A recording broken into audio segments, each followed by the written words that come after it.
Video है Excel based financial planning कैसे करते हैं उसका एक इंट्रोडक्शन। तो फाइनेंशियल प्लानिंग हम बहुत डिटेल में सीखने वाले हैं, बट इस वीडियो में हम थोड़ा सा इंट्रोड्यूस करेंगे कि एक्सेल बेस्ड फाइनेंशियल प्लानिंग सीख के आपको क्या फायदा हो सकता है, आप क्या चीजें कर सकते हैं, तो उसको कैसे यूज करते हैं और अपना फाइनेंशियल प्लान बनाते हैं वो सीखना स्टार्ट करते हैं। तो फाइनेंशियल प्लानिंग में हम बहुत सारे कॉन्सेप्ट के बारे में बात करेंगे, टाइम वैल्यू ऑफ मनी में बहुत सारी चीजों के बारे में बात करेंगे। बट इस वीडियो में क्या करते हैं, पहला सिंपल सा टॉपिक लेते हैं, future value of a single cash flow. याद रखिए, पहले कुछ मिनटों के लिए मैं ये नहीं चाहता कि मैं आपको कॉम्प्लेक्स कैलकुलेशंस दूं, मैं बहुत सिंपल कैलकुलेशन दूंगा, लेकिन ये सीखेंगे कि एक्सेल यूज करके वो सिंपल चीजें कैसे कर सकते हैं। जब आपको एक बार एक्सेल यूज करना आ जाए, फिर धीरे धीरे आगे की वीडियोज में हम कॉम्प्लेक्स फाइनेंशियल प्लानिंग के कैलकुलेशंस करना स्टार्ट कर देंगे। और मैं गारंटी कर सकता हूं, जब आप मॉड्यूल 2 खत्म करेंगे फाइनेंशियल प्लानिंग का, तो आई कैन प्रॉमिस यू कि आपको खुद एहसास होगा कि आपको अपने बैंकर से ज्यादा आता है, आपको अपने एडवाइजर से ज्यादा अंडरस्टैंडिंग है फाइनेंशियल प्लान बनाने की। परफेक्ट। तो सबसे सिंपल टॉपिक से स्टार्ट करते हैं, future value of a single cash flow. समझते क्या है इससे आप, सिंगल कैश फ्लो? तो सिंगल कैश फ्लो मतलब एक बार इन्वेस्ट किया है, बार बार इन्वेस्ट नहीं किया। एक इन्वेस्टमेंट कौन सी होती है जो आप महीने के महीने करते हैं, जैसे आपने महीने के महीने पैसा बैंक में डिपॉजिट किया या आपने महीने के महीने पैसा विड्रॉ किया, तो ये सिंगल नहीं है, ये मल्टीपल कैश फ्लोज हैं। अभी मैं मल्टीपल कैश फ्लो की बात नहीं कर रहा, वो आगे करेंगे। अभी हम बात कर रहे हैं सिंगल कैश फ्लो। मतलब सिंपल सा कॉन्सेप्ट, अगर आज मैंने कुछ पैसा वन टाइम डाला, तो यार 2022 है, तो 2022 मैंने वन टाइम डाला, तो फ्यूचर में कितना पैसा इकट्ठा हो जाएगा आफ्टर से XYZ n number of years. अब ये कैलकुलेट करने के लिए बहुत सारे तरीके हैं। तो आपको वैसे ही कैलकुलेट करना आता है, कई लोग कैलकुलेटर पे कर लेते हैं, कई लोग पेपर पेन पे कैलकुलेट कर लेते हैं, लेकिन हम इस वीडियो में introduction to Excel based financial planning की वीडियो में हम क्या समझने की कोशिश कर रहे हैं कि एक्सेल यूज करके ये सब कैलकुलेशन कैसे करें। तो बहुत ही सिंपल सा क्वेश्चन दे रहा हूं जो आप में से अधिकतर लोगों को वैसे ही आता है। तो मैंने बोला था क्वेश्चन सिंपल, एक्सेल पे फोकस करेंगे, फाइनेंस का या कॉम्प्लिकेटेड फाइनेंशियल प्लानिंग पे वो आइडिया इस टाइम पे नहीं।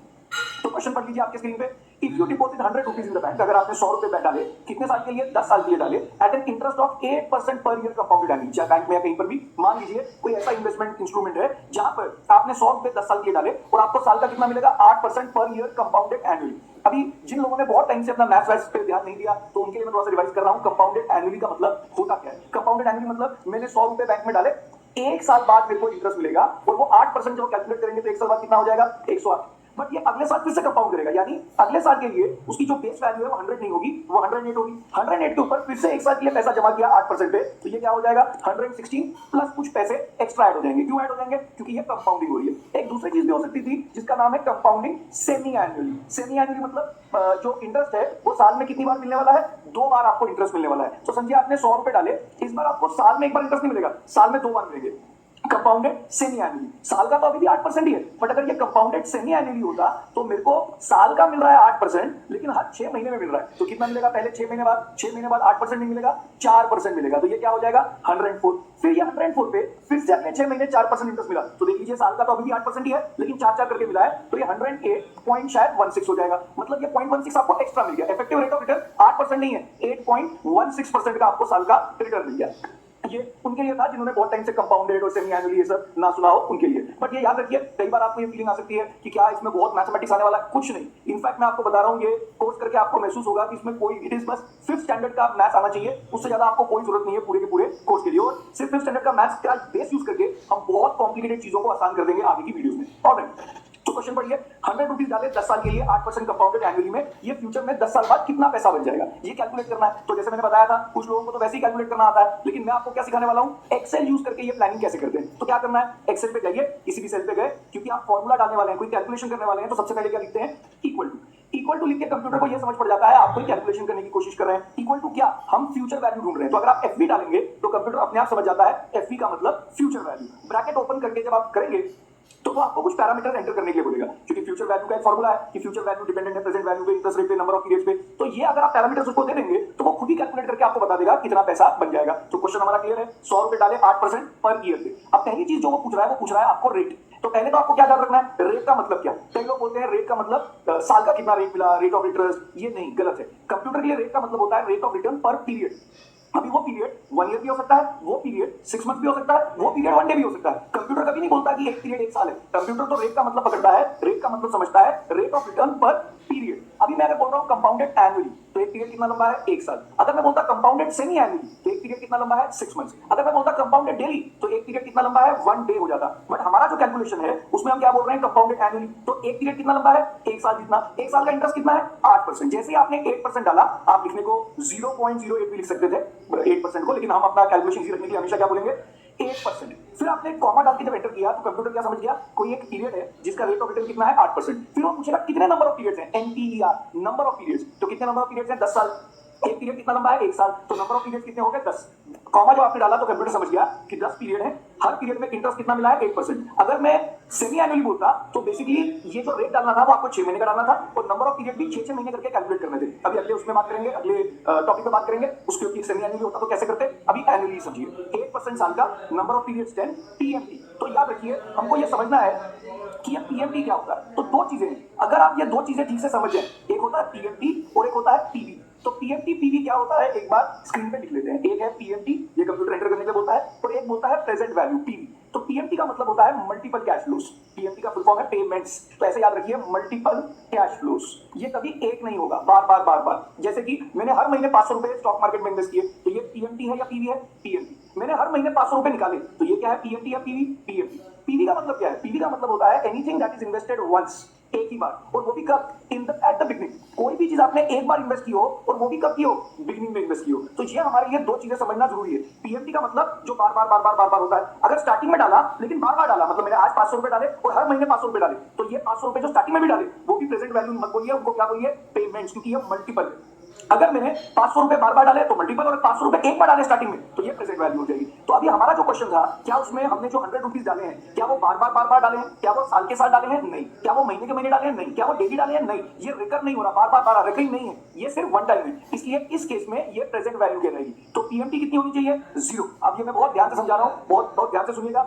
अगर मैं पीएमटी में लिख देता हूं 1, तो कई लोग लिखते हैं, काफी बार जब हम कैलकुलेट करने के लिए बोलते हैं तो कई लोग 1 लिख देते हैं। 1 का मतलब होता है कि आपने 1 रुपी बार बार डाला, कितने पीरियड के लिए, इधर लिखा हुआ है 10 पीरियड के लिए, और हर जो 1 रुपी डाल रहे हैं 10 पीरियड के लिए, उस पर आपको 8% का इंटरेस्ट मिल रहा है। तो क्या हमने 1 रुपी बार डाले हैं, नहीं। मैं इधर 100 भी लिख सकता हूं, कई लोग देते हैं 100 का मतलब क्या हो जाएगा, आपने 100 रुपीज बार बार डाले हैं 10 पीरियड के लिए, वो भी नहीं डाले। तो कितने रुपीज आपने बार बार डाले हैं, 0 रुपीज आपने बार बार डाले हैं, तो इधर लिख देंगे 0 कॉमा। फिर आपने से कई लोग बोलेंगे लेकिन 100 रुपीज तो डाले थे, तो हमने बोला वो तो एक ही बार डाले हैं। तो अगर वो एक बार डाले हैं तो उसको पीएमटी नहीं बोलते, क्या बोलते हैं, प्रेजेंट वैल्यू, पीवी बोलते हैं।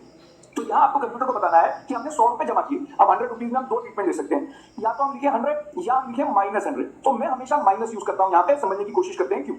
-100 का मतलब होता है कि मेरे घर से पैसे गए, मैं माइनस में हो गया, पैसे चले गए मेरे घर से, और मैंने बैंक में डिपॉजिट कर दिए, और 8% करके 10 साल बाद जब मेरे को पैसा मिलेगा वो पॉजिटिव है, वो पैसा मेरे पास आएगा। तो वो आंसर किस में होना चाहिए, प्लस में होना चाहिए। अगर मैं इधर लिख दूं 100 रुपीज, माइनस ना लिखूं, तो मुझे 100 स्टार्टिंग में मिल गई, पॉजिटिव है, मतलब मैंने 100 रुपए का लोन ले लिया। तो आंसर किस में आएगा, मैंने अगर 100 रुपए का लोन ले लिया 10 साल के लिए 8% पे, तो 10 साल बाद मेरे को पैसे देने पड़ेंगे। आंसर किस में आ जाएगा, माइनस में। तो आप +100 यूज करें या -100 यूज करें, आंसर तो सेम ही आएगा, लेकिन उसका जो साइंस है वो चेंज हो जाएंगे। तो हम यहाँ पे क्या करेंगे, -100। तो याद रखिए पूरे कोर्स में जब भी हमारे घर से पैसा जाता है उसको माइनस बोलिए, जब भी घर में पैसा आता है उसको प्लस बोलिए। तो -100। एक चीज आगे पूछ रहा है टाइप, तो टाइप आगे वाली वीडियोस में करेंगे। ये introduction to Excel based financial planning है, तो अभी इसके बारे में बात नहीं करते, आगे समझ पड़ जाएगा। अभी ये यहीं पे ब्रैकेट क्लोज करिए, और ब्रैकेट क्लोज करके एंटर करेंगे तो क्या आएगा, वैल्यू आ जाएगी कि 100 रुपए को अगर 8% का रिटर्न इंटरेस्ट मिलते रहता है 10 साल के लिए, 8% आफ्टर टैक्स अज्यूम किया यहाँ पे हमने, तो ये कितना बन जाएगा, 215.89। अब जस्ट टू मेक श्योर कि आप सब मेरे साथ हैं, एक सिंपल सा कैलकुलेशन कर लेते हैं। If I deposit 100 rupees in the bank, same 100 rupees at से फॉर 10 इयर्स, वही पहले भी 10 साल था, इस बार भी 10 साल, रेट कितना मिला, इसमें भी 8% पर ईयर मिला, लेकिन इसमें 8% per year compounded semi annually मिला। तो क्या आप मेरे को ये पॉज करके कैलकुलेट करके मुझे बता सकते हैं कि अगर 100 रुपए मैंने 10 साल के लिए इन्वेस्ट किए, रेट मिला 8% per year compounded semi annually, तो ये पैसा कितना हो जाएगा। पहले तो आपको क्या पता होना चाहिए, पैसा 215.89 जितना ही रहेगा या थोड़ा बढ़ जाएगा, क्योंकि कंपाउंडेड सेमी एनुअली है तो पैसा थोड़ा सा क्या होना चाहिए, बढ़ना चाहिए। अब कितना होगा, कैलकुलेट करना सीखते हैं। तो कैसे करेंगे, इक्वल टू, क्योंकि कैलकुलेशन कर रहे हैं, एफ ब्रैकेट ओपन। पहली चीज वो क्या पूछ रहा है, रेट। रेट का मतलब क्या है, आंसर मुझे मत बताइए, आंसर इंपॉर्टेंट नहीं है, क्या इंपॉर्टेंट है, रेट का मतलब। तो बताइए रेट का मतलब क्या होता है, रेट ऑफ रिटर्न पर पीरियड। यहाँ पे एक पीरियड कितना लंबा है, कंपाउंडेड सेमी एनुअली, तो एक पीरियड कितना लंबा है, 6 मंथ्स का है। तो जो रेट डलना है वो भी किसका डलना है, साल का नहीं, 6 मंथ्स का ही डलना है। तो आप या तो लिख सकते हैं 4%, 6 महीने का, लेकिन मैं कैसे लिखता हूं, मैं लिखता हूं 8% डिवाइडेड बाय 2। कोई भी लिख सकते हैं, मैं बस इजी करने के लिए लिखता हूं, जब कैलकुलेशन बाद में कॉम्प्लेक्स हो जाए तो क्यों कैलकुलेट करें। तो 8% divided by 2। Number of periods, कितने पीरियड्स हैं भाई, 10 साल हैं, हर साल में कितने पीरियड हैं, 2, तो टोटल पीरियड कितने हो गए, 20। तो या तो आप 20 लिखिए, मैं लिख रहा हूं 10 into 2। तो number of periods 20, her period में इंटरेस्ट कितना मिलेगा, 4%। फिर वो पूछ रहा है पीएमटी। तो पहले तो बताइए पीएमटी का मतलब क्या है, मुझे आंसर नहीं चाहिए, हमें चाहिए पीएमटी की अंडरस्टैंडिंग क्लियर होनी चाहिए। पीएमटी मतलब बार बार। तो बता सकते हैं कितना रुपया हमने बार बार डाला है, 1 रुपया भी नहीं डाला, तो पीएमटी कितना होना चाहिए, 0। अगर 1 लिख देंगे तो क्या हो जाएगा, कंप्यूटर समझेगा आपने 1 रुपया 20 पीरियड के लिए हर पीरियड में एक रुपया इन्वेस्ट किया है। ऐसा हमने नहीं किया। कितने रुपए डाले? जीरो, बार बार कुछ भी नहीं डाला। फिर जो 100 रुपीज डाले थे वो तो क्या थी? Present value. प्रेजेंट वैल्यू का मतलब क्या होता है? Anything that is invested once, that too at the beginning. तो कितना है? 100 माइनस 100 लिखे या प्लस 100? मैं अधिकतर माइनस लिखता हूं, प्लस भी लिख सकते हैं, आंसर तो सेम ही आने वाला है, साइन चेंज हो जाएगा। माइनस 100 अगर मैंने लिखा तो 100 रुपए डाल दिए 20 पीरियड के लिए, हर पीरियड पे 4%। टाइप अभी हमने सीखा नहीं, आगे वाली वीडियो में सीखेंगे। ब्रैकेट क्लोज किया, एंटर किया तो क्या हो गया? 219.11। तो 215.89 से थोड़ा सा पैसा क्या बन गया? ज्यादा बन गया। अब क्या करते हैं, जो भी हमने सीखा उसका कुछ प्रैक्टिकल एप्लीकेशन कर लेते हैं रियल लाइफ में। तो रियल लाइफ प्रैक्टिकल एप्लीकेशन बताता हूं। तो आप सब में से कई लोग जो है वो जो से 25 30 35 साल के हैं, उनके बच्चे होंगे। तो सबसे पहले क्या प्लानिंग होती है? सब लोग ये बोलते हैं कि यार तो बच्चे की एजुकेशन के लिए प्लान कर लिया क्या? तो मैं जब छोटा था तो ये क्वेश्चन बहुत पूछता था मेरे दोस्तों के यहाँ, रिलेटिव्स के यहाँ, कहीं पर बच्चा होता था तो मैं पहुंच जाता था। और जिस दिन बच्चा होता था भाई हॉस्पिटल में पूछ लेता, आपको पता है जब ये बच्चा बड़ा होगा तो उसकी पढ़ाई के लिए कितना खर्चा होगा? तो लोग बोलते थे तेरा तो काम ही है बताना, तू बता कितना खर्चा होगा। तो मैं बोलता था चलो कैलकुलेट कर लेते हैं। क्या कैलकुलेट करेंगे? Future value of education. तो मैंने उनको बोला बताओ भाई किसके लिए प्लान करना है? तो सब लोग बोलते थे स्कूलिंग वूलिंग तो हम देख लेंगे, समझो इंजीनियरिंग या अंडर ग्रेजुएशन जो भी वो पड़ेगा, बीकॉम, अंडर ग्रेजुएशन, बीबीए, ये भी हम देख लेंगे। तू क्या कर, एमबीए का प्लान कर, क्योंकि एमबीए बहुत महंगा हो सकता है। तो मैंने बोला ठीक है। तो मैंने बोला कहां करेगा एमबीए? तो सभी बोलते थे समझ अगर मेरा बच्चा हार्वर्ड पहुंच गया तो कितना खर्चा होगा? बच्चा किसी का भी हार्वर्ड नहीं गया, लेकिन बोलते सब हार्वर्ड ही थे। तो आप सब बोलते थे अगर मेरा बच्चा हार्वर्ड चले गया तो कितना खर्चा होगा? पहले तो क्या कैलकुलेट करना पड़ेगा कि आज हार्वर्ड की फीस कितनी है। लेट अस अज्यूम अगर बच्चा आज गलती से हार्वर्ड चले जाता, गलती से मतलब आगे आप समझेंगे, बट अगर आज बच्चा गलती से हार्वर्ड चले जाता तो कितना रुपए खर्च हो जाता? 1 करोड़ रुपया खर्च हो जाता। लेकिन आज तो जा नहीं रहा, आज तो बच्चा पैदा ही हुआ है। तो पहले 21-22 साल तक तो क्या करेगा? अंडर ग्रेजुएशन ही खत्म करेगा। फिर कॉलेज खत्म करने के बाद अपनी बीबीए, बीकॉम या इंजीनियरिंग या कोई भी चीज, बीएससी वगैरह अपनी अंडर ग्रेजुएशन खत्म करेगा। उसके बाद हार्वर्ड बोलेगा मुझे 7-8 साल का क्या चाहिए? वर्क एक्सपीरियंस चाहिए। तो मान लेते हैं इजी करने के लिए कि बच्चा आपका 30 साल बाद गलती से अगर हार्वर्ड चले गया, तो आपको पता होना चाहिए कि 30 साल बाद जो आज हार्वर्ड की फीस 1 करोड़ रुपया है वो फ्यूचर में कितनी होगी? कैलकुलेट कर लेते हैं। कैसे कैलकुलेट करेंगे? Equal to FV, future value, bracket open. सबसे पहले क्या पूछ रहा है? रेट। रेट में क्या डालेंगे? हर साल हार्वर्ड की फीस बढ़ती जाएगी। कितने परसेंट से बढ़ेगी? इन्फ्लेशन की स्पीड से बढ़ेगी। इन्फ्लेशन कितना है? इंडिया में होता है 6%, अमेरिका में होता है मान लीजिए 2%। तो आप मुझे बताइए, आप जब इंडिया में प्लान कर रहे हैं तो, और हार्वर्ड के लिए मतलब अमेरिका के लिए प्लान कर रहे हैं, लेकिन इंडिया में बैठ के प्लान कर रहे हैं, तो आपको इन्फ्लेशन 6% लेना चाहिए कि 2%? मेरी अंडरस्टैंडिंग है 6%। व्हाई? क्योंकि आप जो इन्वेस्ट करने वाले हैं रूपी में करने वाले हैं। रूपी जो है हर साल 6% से डिप्रिशिएट करता है, मतलब हमारी कंट्री में इन्फ्लेशन 6% से बढ़ता है, अमेरिका में 2% से बढ़ता है। तो इवन तो एमबीए डॉलर टर्म्स में 2% से बढ़ेगा, रूपी ज्यादा डिप्रिशिएट कर गया होगा क्योंकि हमारा इन्फ्लेशन ज्यादा है, तो 4-5% का डिफरेंशियल भी आ गया होगा। तो आप ये प्लान करके चलिए कि हार्वर्ड की फीस हर साल 6% से रूपी टर्म्स में बढ़ते जाएगी, कॉमा। तो ये 6% साल की है। ऐसे कितने साल आएंगे? क्योंकि एक पीरियड इज 1 ईयर इस केस में, क्योंकि हमने लिख दिया है रेट का मतलब होता है रेट ऑफ रिटर्न पर पीरियड, और आपने एक साल का एक पीरियड का रेट कितना डाल दिया है? 6% जो साल है। तो ऐसे कितने साल आएंगे? 30 साल, 30 ईयर्स तक 6% से बढ़ते रहेगी। फिर टीएमटी बार बार कितने रुपए डाले? 1 रुपया भी नहीं। तो टीएमटी मतलब रेकरिंग, ऐसा कुछ भी नहीं हुआ। और आज प्रेजेंट वैल्यू, आज हार्वर्ड की फीस कितनी है? 1 करोड़ रुपया। तो 1 करोड़ रुपया हमने डाल दिया।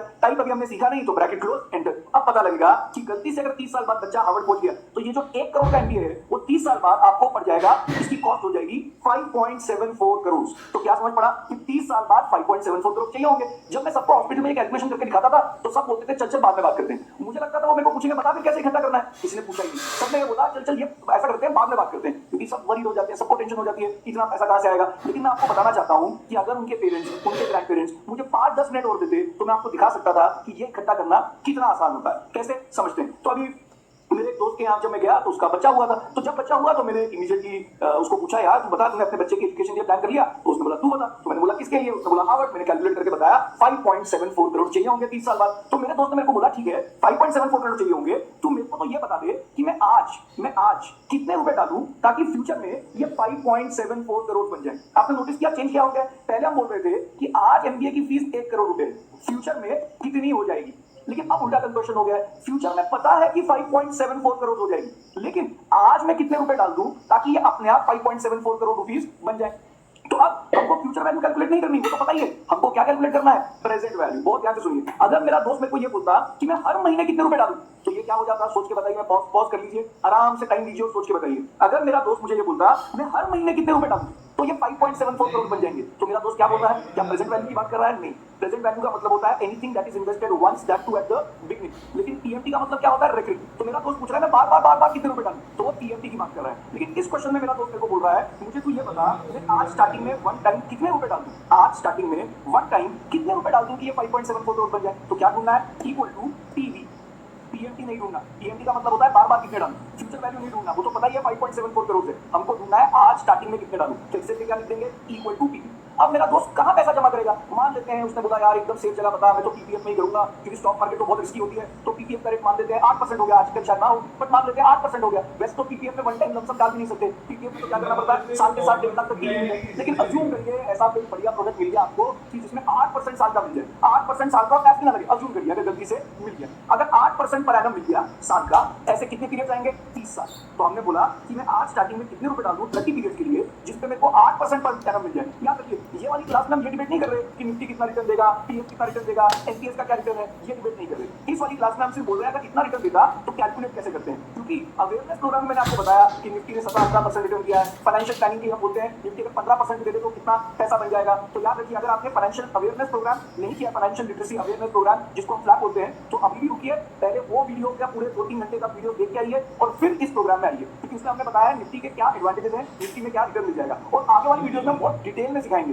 कि निफ्टी 15% क्यों हम अज्यूम कर लेते हैं, लेकिन ये सब आगे सीखेंगे। अभी के लिए क्या अज्यूम करिए कि निफ्टी का रिटर्न बैंक के रिटर्न से क्या होगा ज्यादा। मैंने क्या बताया था, अगर इन्फ्लेशन 6 है तो बैंक का रेट उससे थोड़ा ज्यादा होना चाहिए। अगर बैंक का रेट 8% है तो बोरोइंग इंडस्ट्री 10-11-12% करती है। अगर इंडस्ट्री 10-11-12 पे करती है तो उनका रिटर्न 15-16% होना चाहिए। अभी के लिए अज्यूम कर लीजिए कि ऐसा है। तो 30 पीरियड्स 8% पर एनम, टीएमटी बार-बार कितना रुपया? 0। और फ्यूचर में कितना चाहिए? 5 करोड़ 74 लाख। क्योंकि मैं चाहता हूं 5 करोड़ 74 लाख उस टाइम पे मेरे को मेरे घर आने चाहिए। तो उसके लिए आज मुझे क्या करना पड़ेगा? इन्वेस्ट करना पड़ेगा, मतलब आज माइनस करना पड़ेगा, तब जाके पैसा मेरे पास आएगा। तो 5.74 करोड़ मैंने किसमें लिख दिया? प्लस, क्योंकि मेरे घर 5.74 करोड़ में बैंक से निकाल के लाऊंगा 30 साल बाद, क्योंकि मैंने आज इन्वेस्ट कर दिया था, बाद में मेरे को पैसे मिल गए तो मैं फीस की तरह जमा कर सकता हूँ। तो ब्रैकेट क्लोज, एंटर किया तो क्या हुआ? 57 लाख। तो मैंने अपने दोस्त को बोला अरे बड़ा सिंपल है, तू ऐसा कर आज 57 लाख डाल, बात बन जाएगी। तो मेरा दोस्त मेरे देखते रहा, मैंने बोला क्या हुआ? उसने बोला तू क्या बोल रहा है यार? मैंने बोला क्या? उसने बोला तू बोल रहा है 57 लाख डाल दे। मैंने बोला हाँ। तो उसने बोला है कहाँ 57 लाख? तो मैंने बोला ये तो तेरी प्रॉब्लम है, मेरी प्रॉब्लम थोड़ी है। तो मेरे कई रिश्तेदारों को लगता है कि अगर उनके पास इनफ पैसा नहीं है तो ये मेरी प्रॉब्लम।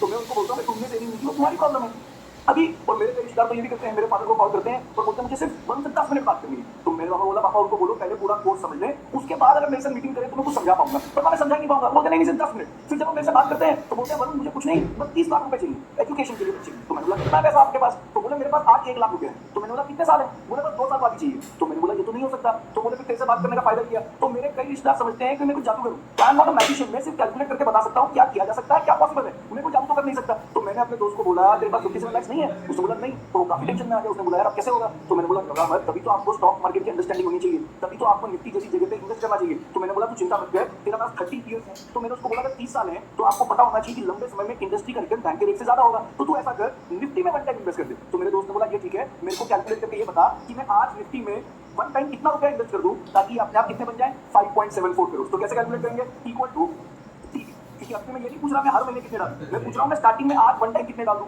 रेट कितना मिलेगा? हमने बोला 15%। अगर आपको ये क्लियर नहीं है कि मैंने 15 क्यों ले लिया तो फाइनेंशियल लिटरेसी अवेयरनेस प्रोग्राम करके आइए। उसके बाद अगर आपको डाउट हो 15 ही क्यों मिलेगा तो आगे वाली वीडियोस में हम इसको बहुत डिटेल में समझेंगे। याद रखिए मेरा काम आपको ये बताना नहीं है कि ये 15 मिलता है, मेरा काम है एजुकेट करना कि 15 क्यों मिलता है, हम क्यों अज्यूम करते हैं 15%। मैं आपको पूरा अपने साइड से एक्सप्लेनेशन दूंगा। मेरा काम आपको एडवाइस करना नहीं है। तो remember this, we are not at all into advisory. हम किसी फॉर्म ऑफ एडवाइजरी में नहीं है। हम बार-बार बोलते हैं हम तो सिर्फ एजुकेट करते हैं। अगर आपको इस एजुकेशन के बाद लगे आपको एडवाइजर से बात करनी है, you are absolutely you should do it. अगर आपको लगे तो हमको लगता है कि इससे हम अपना प्लान खुद बना सकते हैं। तो my job is to educate not to advise. लेकिन वो आगे आप समझेंगे कि मैं 15% क्यों बोल रहा हूं। मान लेते हैं निफ्टी ने 15% दे दिया, नंबर ऑफ पीरियड्स कितने साल के बाद चाहिए? 30 ईयर्स बाद चाहिए। पीएमटी बार-बार कितना पैसा डाला? 0। और फ्यूचर में कितना चाहिए? 5 करोड़ 74 लाख।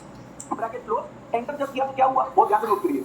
8% लिया था मैंने पीएफ या बैंक जैसी जगह पे पहले केस में, उसको मैंने 15 कर दिया, मतलब डबल भी नहीं किया। लेकिन कंपाउंडिंग की वजह से ये जो 57 लाख का वन टाइम इन्वेस्टमेंट था वो गिर के 8,66,000 पे आ गया है। This is the power of education, this is the power of investing in stock market, this is the power of learning. तो मैंने उसको बोला 8.66 लाख डाल, बात बन जाएगी। उसने बोला थोड़ा और कम कर सकता है क्या? तो मैंने बोला देख वैसे तो लाइफ के इंपॉर्टेंट गोल्स एजुकेशन जैसे वो निफ्टी में ही करो तो बढ़िया है, लेकिन उसने बोला कि और कम कर सकता है। तो मैंने बोला एक और इंडेक्स होता है जिसका नाम है नेक्स्ट 50, इसकी वोलेटिलिटी उतार चढ़ाव बहुत ज्यादा होता है। याद रखिए आपको कभी भी लाइफ के इंपॉर्टेंट गोल्स नेक्स्ट 50 जैसी चीज में नहीं करनी चाहिए। मेरे हिसाब से तो निफ्टी 50 में करनी चाहिए, और शायद वन टाइम करना भी नहीं चाहिए, हमेशा एसआईपी ही करनी चाहिए इंपॉर्टेंट गोल्स के लिए। वो सभी बाद में समझेंगे, कैलकुलेट करेंगे, आपका पूरा फाइनेंशियल प्लान रेडी हो जाएगा। You will be in a position कि आप अपना ही नहीं अपने घर वालों को बता पाएंगे कि आप कैसे अपना पैसा मैनेज करें। Only after the second class के बाद आपके पास काफी अंडरस्टैंडिंग होगी। नेक्स्ट 50 अज्यूम कर लेते हैं, जैसे निफ्टी में हमने 15% अज्यूम किया, just to show you power of 2%। Next 50 में करना नहीं है, कोशिश एसआईपी में होनी चाहिए, बट जस्ट 2% की पावर दिखाने के लिए मैं अज्यूम कर रहा हूं कि आज अगर कोई कैलकुलेट करे कि वो वन टाइम नेक्स्ट 50 में कितना पैसा डाल दे कि ये कितना बन जाए 5.74 करोड़। अज्यूमिंग नेक्स्ट 50 कितना रिटर्न दे देगा 17%, ऐसी असम्पशन है। अभी ये डिबेट नहीं चल रही कितना, अभी तो बस कैलकुलेशन सीख रहे हैं। Equal to PV bracket open rate मान लेते हैं 17% per annum. Number of period कितने साल है 30 साल 30 ईयर्स बाद। पीएमटी जीरो और फ्यूचर में चाहिए 5 करोड़ 74 लाख। ब्रैकेट क्लोज किया 2% 15 से 17% करके 8.66 लाख 15 से 70% किया, but that 8.66 lakh number comes down to 5,16,000। तो मैंने उसको बोला तू चिंता मत कर, तू बस 5,16,000 डाल बात बन जाएगी। फिर मेरे दोस्त ने मेरे को बोला सच बता रहा हूँ नहीं है पैसे, सेविंग है ही नहीं। मैंने बोला कुछ भी सेविंग नहीं है, उसने बोला है ही नहीं। तो मैंने बोला तू चिंता मत कर, अब तू प्रॉमिस कर सकता है कि हर महीने सेव करेगा। उसने बोला हाँ। तो मैंने बोला अब ऐसा कैलकुलेट कर कि तेरे को हर महीने निफ्टी में कितने की एसआईपी करनी चाहिए। एसआईपी मतलब सिस्टमैटिक इन्वेस्टमेंट प्लान। हर महीने कितने का फिक्स्ड अमाउंट डालना चाहिए। डालते जाओ निफ्टी में, कभी मार्केट ऊपर कभी मार्केट नीचे। तो अवेयरनेस प्रोग्राम में क्या बताया था, लंबे समय में इकोनॉमी को अगर ऊपर जाना है तो लंबे समय में निफ्टी को भी ऊपर जाना है। अगर लंबे समय में निफ्टी को ऊपर जाना है बट वो ऊपर नीचे ज्यादा वोलेटाइल होता है तो क्या करो, महीने के महीने करो। कभी पीक पे भी इन्वेस्ट कर दो, कभी बॉटम पे भी इन्वेस्ट कर दो। पीक और बॉटम पे इन्वेस्ट करके एवरेज आउट हो जाएगा। आप मेरे दोस्त को ये बताइए कि निफ्टी अगर 15% लंबे समय में दे देता है, कभी ज्यादा कभी कम, तो वो हर महीने निफ्टी में कितने रुपए इन्वेस्ट करे so that you would be able to accumulate 5.74 crore. कैसे कैलकुलेट करेंगे? क्या हमको फ्यूचर वैल्यू ढूंढनी है? नहीं, फ्यूचर वैल्यू तो पता है 5.74 करोड़ चाहिए। क्या हमको ये ढूंढना है कि आज स्टार्टिंग में कितने डालें? वो तो मेरे दोस्त के पास पैसे ही नहीं है। स्टार्टिंग में अज्यूम कर लीजिए कितना रुपया है, जीरो। हम वो पूछ रहा है मैं हर महीने बार बार कितने रुपए डालूं। तो पॉज करिए और सोचिए क्या कैलकुलेट करना है। तो पॉज कर लीजिए और सोचिए आराम से क्या कैलकुलेट करना है। Equal to what?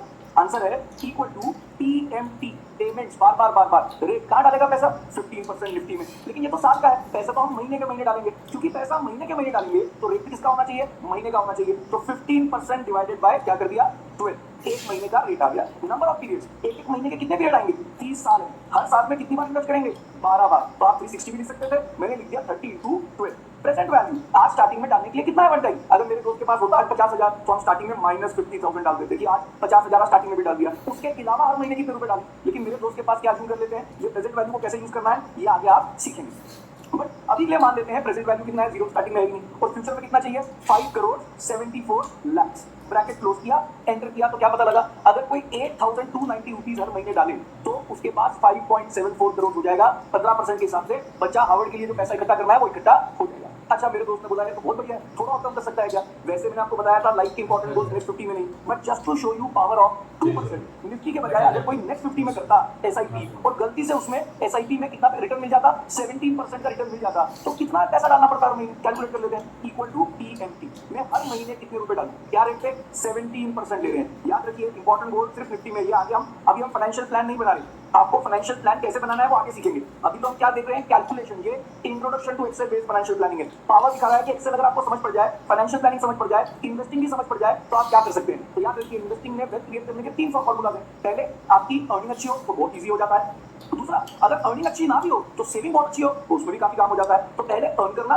फिर सेव करना, और सेव करने के बाद राइट जगह पे इन्वेस्ट करना। ये 3 बेसिक फॉर्मूला है वेल्थ क्रिएट करने के। 17% अगर किया तो डिवाइडेड बाय 12, हर महीने करेंगे। कितने साल करेंगे? वही 30 ईयर्स इंटू 12। प्रेजेंट वैल्यू कितनी है? 0। और फ्यूचर में कितना चाहिए? फ्यूचर में चाहिए 5 करोड़ 74 लाख। ब्रैकेट क्लोज किया, एंटर किया।